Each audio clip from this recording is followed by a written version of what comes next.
All right, boys and girls, this video is going to be a little bit interesting, but before we get too thick into it, be sure to like and subscribe to the channel. Like the video, give a comment, and here we go. Now, me and the wife actually got into a bit of an argument last week, and it was one of those situations where neither one of us is willing to let it go, and luckily there was an arbiter of facts and data that we could rely on to resolve our issues and our different points of view. But before we get into that, I have a scenario that I would like to paint for you. Now, this is a dystopian scenario. It's a scenario that no one wants or should exist, and I want you to imagine that what if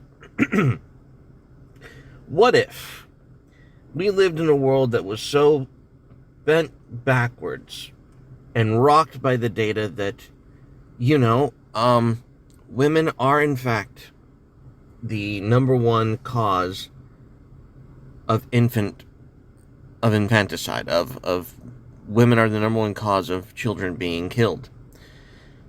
Because of this, society takes a step back and says, well, because women are responsible for the deaths of so many children, we must do something about this to make sure that it never, ever, ever happens again, or that it is minimized to the utmost degree. So, what society does is it tries to remove women from the influence of children in their motherly roles as women, because clearly this relationship has failed.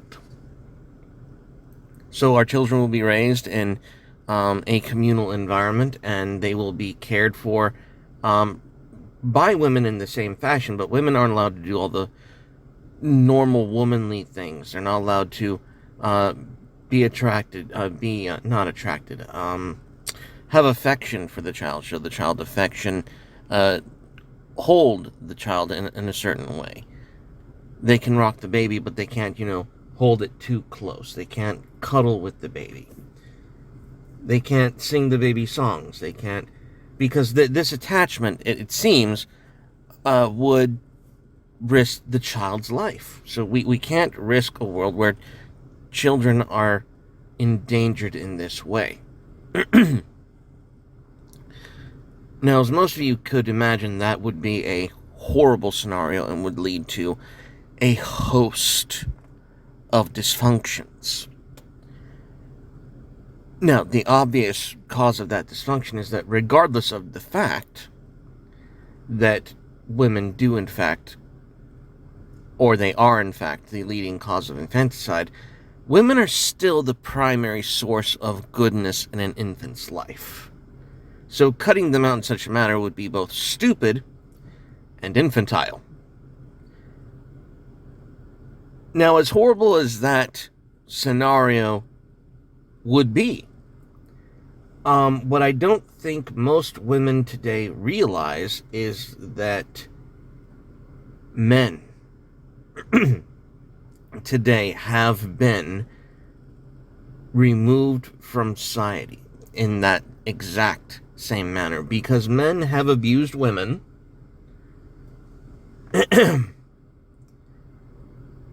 male masculinity, now dubbed as toxic masculinity, has been removed from the social public square.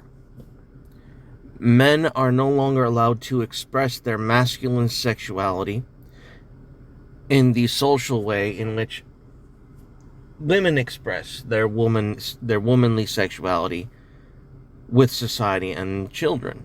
In our dystopian example, you have to understand that masculinity in this sense has been literally removed from our society, and that men feel that oppression.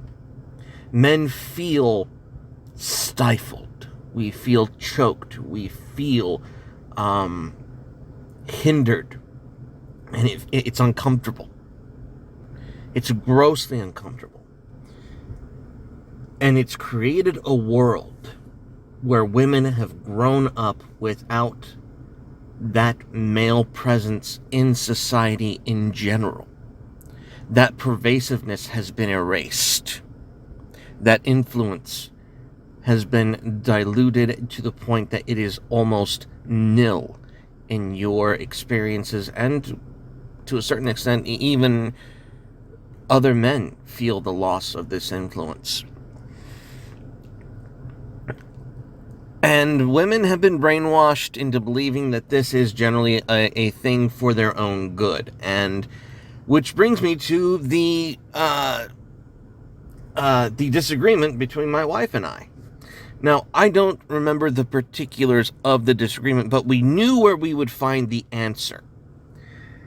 I did not think, or my wife made the assertion, that men during the 1950s and before divorced women at a higher rate and abandoned women. And I stopped her and I said, honey, I don't think that's true. I think you are wrong. I don't believe, and as a man, I do not feel that this is in any way accurate of myself and my gender and my sex. I am thoroughly convinced that this is an incorrect notion. And that made her very upset. She could not believe that I was ignorant of the truth. So, down to digging we went. And we dug, and trust me, ladies and gentlemen, finding this data is hard. But we did find it. And I'll try to link it in the show notes in a little bit. But I was right. Men did not. In fact, not only did men not divorce women at that era, pre-1950s, women divorced men at a higher rate. Now, granted, in the 1950s, what you have to remember is that divorce was extremely rare, extremely uncommon. And the catalyst for the massive outbreak of divorce in the 1960s and 70s was Ronald Reagan's no-fault law in California.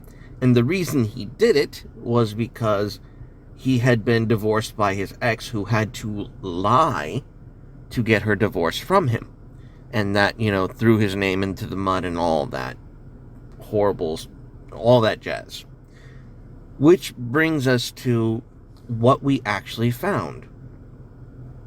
Not only did we find that women divorced men at a higher rate, what was far more interesting is why the divorces were granted. Now, you think back to today and all the normal number one reasons why people get divorced. It's normally something along the lines of money, sex, and the ever so present irreconcilable differences that we hear so often about in typical no-fault divorce proceedings. But back in the 1950s and prior, the number one reason for divorce that women would appeal for, the number one grounds was cruelty. And when I say it was number one cause, we're talking 60 or so percent. 60 or so percent. The number one cause of divorce was cruelty. Now, you'll say, whoa, Carnal, that's a horrible reason. And I would agree with you. However, as feminists, or as people who grow up in a postmodern, very female-friendly era, what you have to understand is what this means is men who were in power in the courts heard and believed women when they said, he beats my ass and is cruel to me, I need a divorce. And men listened. They listened to a rate of over 75%. I kid you not, of the women who got divorces, they were the ones asking for divorces more often than the men. And when they told men in power that they were being abused, other men would come in and say, no, this is wrong. Now, the other reasons why women would seek divorce, and this was always low, as in like 15 or so percent, were the normal cases that you know about in the 1950s, which are abandonment, travel to other states, we are no longer living together, he just up and left, and I'm married to a freaking ghost. Or the other scenario is, yeah, we're married, but he's pretty worthless and he's not providing. I need out of this arrangement. I have mouths to feed. Those were the other two causes for divorce in that era. And men would, of course, men in power at that time heard these women and gave them what they needed.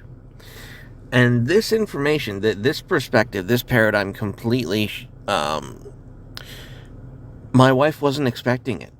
She had been trained and led to believe that when men were in power and in control over marriage and society in that way, that we had abused our privileges. And that was not the case at all.